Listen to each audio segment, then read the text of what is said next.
ചരിത്രത്തിലാദ്യമായി സ്പീക്കറെ പുറത്താക്കിയെന്ന റെക്കോർഡ് ഇനി പ്രതിപക്ഷ നേതാവ് രാഹുൽ ഗാന്ധിക്കും ഇന്ത്യ സഖ്യത്തിനും സ്വന്തമായിരിക്കുകയാണ്. പാർലമെന്റിൽ മോദി സ്തുതി പാടിയും BJP എംപിമാർക്ക് വിടുവേല ചെയ്യുകയും ചെയ്ത സ്പീക്കർ ഓം ബിർളയെ പാർലമെന്റിൽ നിന്ന് മാറ്റി നിർത്താൻ ഇന്ത്യ സഖ്യത്തിന് സാധിച്ചത് ചെറിയ നേട്ടമല്ല. 1-2 മോദി സർക്കാരിൽ നിന്നും വ്യത്യസ്തമാണ് മൂന്നാം സർക്കാർ. കാരണം BJPക്ക് ഒറ്റയ്ക്ക് ഭൂരിപക്ഷമില്ല. അതുകൊണ്ട് തന്നെ സഭാ സമ്മേളന കാലയളവിൽ NDA എംപിമാരെ വെള്ളം കുടിപ്പിക്കുകയാണ് പ്രതിപക്ഷ നേതാവ് രാഹുൽ ഗാന്ധി ചെയ്തത്. NDA സർക്കാരിനെ താങ്ങി നിർത്തുന്ന നിതീഷ് കുമാറിന്റെ JDUവും ആന്ധ്രയിൽ നിന്നുള്ള TDPയും പണ്ട് മുതൽക്കേ സ്പീക്കർക്കെതിരെ നിൽക്കുന്നവരാണ്. ഈ രണ്ട് പാർട്ടികൾ സ്പീക്കർക്കെതിരെ തിരിഞ്ഞാൽ ആകെ 28 എംപിമാർ ഇന്ത്യ സഖ്യത്തിനൊപ്പമാകും. ഇതോടെ സ്പീക്കർ ഓം ബിർളയ്ക്ക് സ്ഥാനം നഷ്ടമാകും.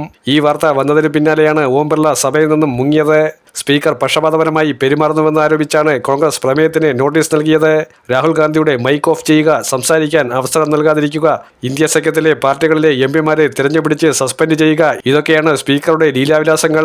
പ്രതിപക്ഷ നേതാവ് രാഹുൽ ഗാന്ധിക്ക് സംസാരിക്കാൻ അവസരം നിഷേധിച്ചെന്നും പ്രതിപക്ഷ എംപിമാരെ സസ്പെൻഡ് ചെയ്ത നടപടി ജനാധിപത്യ വിരുദ്ധമാണെന്നും പാർട്ടി ആരോപിച്ചിരുന്നു. പ്രമേയത്തിൽ 120 പ്രതിപക്ഷ എംപിമാർ ഒപ്പിട്ട് കഴിഞ്ഞു.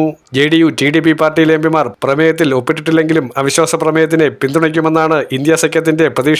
സ്പീക്കർക്കെതിരെ ആദ്യമായാണ് അവിശ്വാസത്തിന് പ്രതിപക്ഷം നോട്ടീസ് നൽകുന്നത്. 3 ആവശ്യങ്ങളാണ് പ്രതിപക്ഷം മുന്നോട്ട് വച്ചത്. രാഹുൽ ഗാന്ധിയെ സംസാരിക്കാൻ അനുവദിക്കുക, കോൺഗ്രസിന്റെ വനിതാ എംപിമാർക്കെതിരായ സ്പീക്കറുടെ പരാമർശം പിൻവലിക്കുക, നെഹ്റു കുടുംബത്തിനെതിരെ നിഷികാന്ത് ദുബെ നടത്തിയ പരാമർശങ്ങൾ രേഖകളിൽ നിന്നും നീക്കുക എന്നിവയായിരുന്നു പ്രതിപക്ഷം ഉന്നയിച്ച ആവശ്യം. ഇക്കാര്യത്തിൽ സമവായത്തിലെത്തിയാൽ മാത്രമേ ബജറ്റ് ചർച്ചയുമായി സഹകരിക്കുമെന്നും പ്രതിപക്ഷം അറിയിച്ചിട്ടുണ്ട്.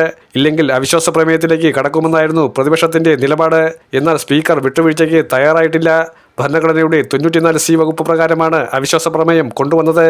272 അംഗങ്ങളുടെ പിന്തുണ ഉണ്ടെങ്കിലേ പ്രമേയം പാസ്സാകൂ. 232 എംപിമാർ ഇന്ത്യ സഖ്യത്തിലുണ്ട്. 28 എംപിമാർ ഭരണപക്ഷത്ത് നിന്നുകൊണ്ട് അവിശ്വാസത്തെ പിന്തുണച്ചാൽ അംഗങ്ങളുടെ എണ്ണം 260-ലെത്തും. ഇത് BJPക്ക് ശക്തമായ താക്കീതാകുമെന്ന ചിന്ത NDA പാർട്ടികളെ അവിശ്വാസത്തെ പിന്തുണയ്ക്കാൻ പ്രകോപിപ്പിക്കുന്നുണ്ട്. അതേസമയം നോട്ടീസ് പരിശോധിച്ച് നടപടിക്രമങ്ങൾ വേഗത്തിലാക്കാൻ ലോക്സഭാ സെക്രട്ടേറിയറ്റിനോട് സ്പീക്കർ ഓം ബിർള ആവശ്യപ്പെട്ടു കഴിഞ്ഞു. ഭരണഘടനയുടെ ആർട്ടിക്കിൾ 94C പ്രകാരമാണ് പ്രമേയം അവതരിപ്പിച്ചിരിക്കുന്നത്.